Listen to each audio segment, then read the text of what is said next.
Ask someone to name a native North American berry that is commercially grown and produced by a bush, and the blueberry will be the answer most of the time, which is understandable since they are well known and much loved. But there is another native berry that fits the same criteria that most of us here in the United States only think about in November around Thanksgiving when we see that red, gelatinous, can-shaped jiggly blob on a plate next to the turkey. That odd jelly is made from the tart fruit of a super cool native shrub, the American cranberry, Vaccinium macrocarpon. There's a lot more to American cranberry than canned jelly or sauce to go with the Thanksgiving turkey. It is important to pollen specialist native bees, provides food for wildlife, and has a long list of culinary and medicinal uses. And we will dive deeper into all of these in a bit. First, let's find out where this cool little shrub lives and how it grows and how to identify it in the wild, along with some super cool facts about it along the way. American cranberry has a rather restricted native range, being found in the Great Lakes states, the northeast and southeastern Canada, although it does stretch down the Appalachian Mountains into Tennessee and down the east coast as far as North Carolina. It has also been introduced on the west coast as an agricultural crop. It is a wetland species and can be found growing naturally in boggy or marshy areas with sandy, wet to moist acidic soils. American cranberry requires soil with a pH of 4 to 5.2, and it may show signs of stress if the pH gets above that. Natural cranberry bogs are becoming rare due to development, and many of those remaining are now protected. It is intolerant of excessive heat and drought, though it can withstand periodic flooding quite well, which is a key to harvesting cranberries on commercial farms. More on this in a bit. Along with acidic soils, American cranberry requires full sun to thrive. American cranberry is a small perennial shrub and is usually less than a foot tall at maturity, although it can spread horizontally for several feet with a trailing growth form that roots wherever a node contacts the ground, creating a dense, mat-like ground cover. The way American cranberry spreads is reminiscent of how strawberries propagate. Unlike many shrubs that spread in this fashion, American cranberry can be somewhat difficult to transplant and is often propagated from stem cuttings or from their tiny seed. American cranberry has evergreen foliage, and while the leaves don't drop in the fall, they do change colors through the seasons.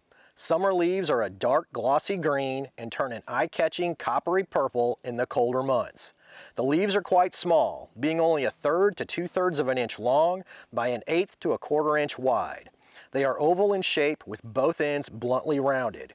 The upper leaf surface is smooth and shiny, with the color varying with the seasons as already discussed. Sparse hairs may be present on the upper leaf edges. The lower leaf surface is pale, often whitish, and waxy. The leaf margin or edge is entire, which means without teeth, and is slightly rolled under. The leaves have a leathery texture, and the petiole or leaf stalk is extremely short. Leaf arrangement on the stem is alternate. American cranberry is a plant with great four-season foliage. Several species of butterflies and moths utilize cranberry as a host plant, with the bog copper being perhaps the most intriguing. This small butterfly, the smallest of the North American copper species, is a cranberry specialist to the extreme. Not only do the caterpillars only feed on cranberry leaves, the adults also nectar almost exclusively from cranberry flowers.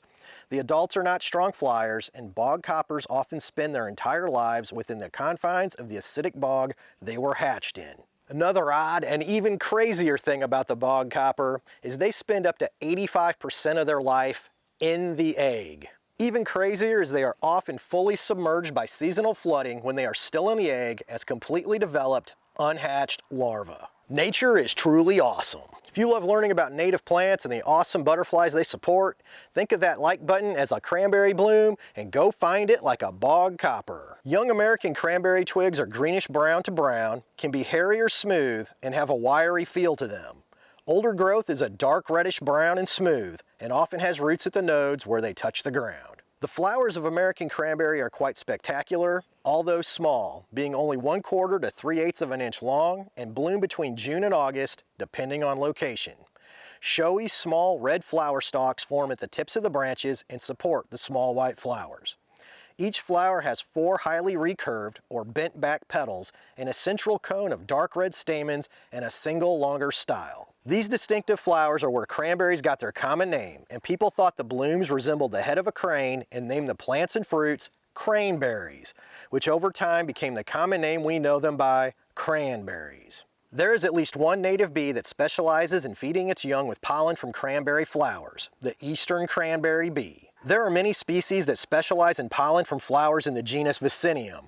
Some are super specific and only use one or two species. Others will gather pollen from Vaccinium flowers in general. So it is likely there are several pollen specialist bees that gather pollen from cranberries. If you have been thinking that the genus Vaccinium sounds familiar, that is because it is also the genus of blueberries.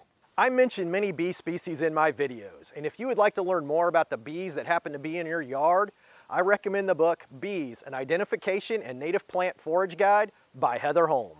This book covers native bees and introduced species in detail, including size, when they are active, life cycle, where they nest, and how they collect pollen, and even has a section covering common native forage plants for each bee.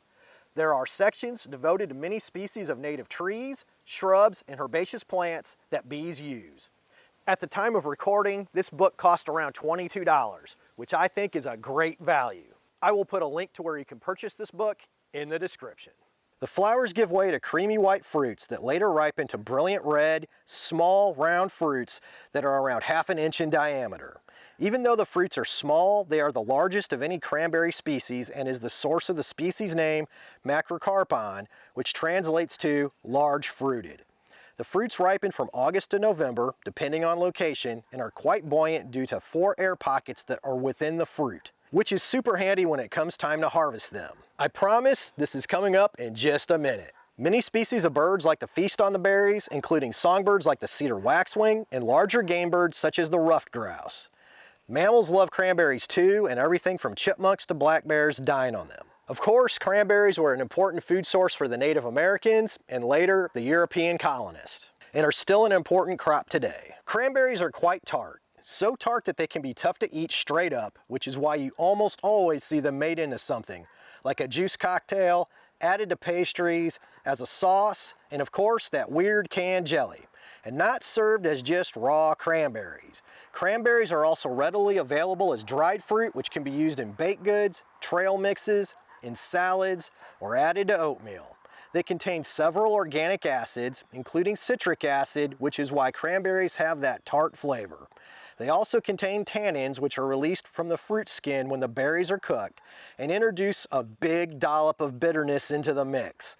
The tartness and bitterness are the reasons almost everything made with cranberries contains a decent dose of sugar or other sweetener. They can be a bit much without any sweetening. Tartness aside, cranberries are loaded with lots of good stuff: vitamins, minerals, fiber, and a ton of antioxidants. There are several possible health benefits to eating cranberries that are being studied, from heart health to cancer prevention and even oral health.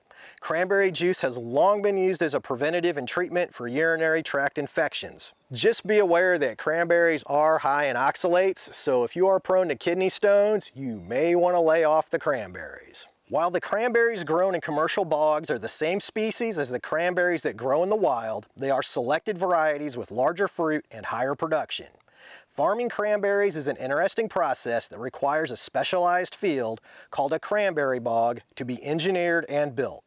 A commercial cranberry bog is more like a rice paddy than a cornfield and nothing like a natural cranberry bog. The bog is surrounded by levees and the interior is filled with a layer of sand that is leveled so that the bog will drain evenly. Cranberries are planted into the sand, which sits below the top of the levee, and grow into a mat which covers the bog floor. Contrary to popular thought, cranberries are not grown submerged in water, but they do have very high moisture requirements in order to grow and produce berries. Irrigation systems are built into these man-made bogs so the moisture requirements of the cranberry shrubs can be met. Once the cranberries fruit and it is time to harvest, water control structures are open to allow water to flood the bog and totally submerge the shrubs. A little agitation is provided to the bushes with a piece of equipment that is referred to as an egg beater, and the ripe cranberries pop to the surface like little red fishing bobbers that are then scooped from the surface. Most cranberries are wet harvested like this, but cranberries that are to be sold as fresh fruit are dry harvested with a berry rake and are only available during the fall holiday season. The bogs are drained after harvest, but are flooded again when freezing temperatures are imminent to protect the cranberry bushes from freeze damage. They may remain flooded for several months until warmer weather arrives. Fun fact! A sort of internet urban legend has grown about cranberry farmers releasing spiders in their bogs as a form of natural pest control. Although there can be quite a few spiders in the bogs, which become evident when the bogs are flooded for harvest, they are there naturally and not released by the farmers. Nor are there crazy nightmare fuel numbers of spiders, and no super high hazard pay for working in the bogs as some internet stories have alluded to. I'm sure some of you have heard these stories. Let me know what the craziest cranberry bog spider story you have heard is down in the comments. If you don't have a story, then just drop some spider emojis down in the comments. It truly will help this video get shown to more people. I appreciate it.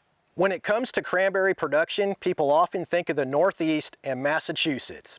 But it is Wisconsin that produces more cranberries than any other state, producing 60% of the total U.S. crop. Wisconsin has been the #1 cranberry producer for over 3 decades. The American cranberry is a super cool native shrub and can make an interesting addition to the home landscape if you can meet its requirements for moist to wet, acidic soil, and full sunlight. It is not a plant for most home landscapes, but in the right spot, it can do well. Much easier to grow for most of us are the cousins to the American cranberry, the blueberries, of which there are several species commonly available. And you can learn about 8 of them in this video, and be sure to take some time and enjoy nature in your backyard.